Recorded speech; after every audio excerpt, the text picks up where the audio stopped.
আমাদের সমাজের যুবকরা এখন এক একটা মেসেঞ্জার প্রেমিক, মানে ফেসবুক ইউজ করে, মেসেঞ্জার চালায়, চ্যাটিং করে, আর একটা দিনই বোন আছে যার সাথে দিন রাত কথা বলে।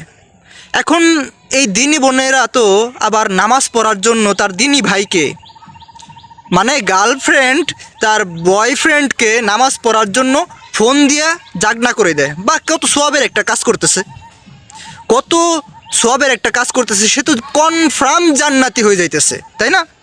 আপনাদের হিসাবে তো এইটাই যে আমি তো তাকে নামাজ পড়ার জন্য ফোন দিয়ে জাগনা করে দিতেছি, আল্লাহ কি আমাকে সোয়াব দিবে না? আল্লাহ কি আমাকে নাকি দিবে না? ফেরেস্তাদের ডান্ডার পিটা তো খান নাই। কবরের ফেরেস্তা একজন ফেরেস্তা হবে, সে হলো অন্ধ, যে চোখে দেখে না, আর সে হলো মানে কানে শোনে না, অন্ধ আর কানে শোনে না। তাকে না আপনি কিছু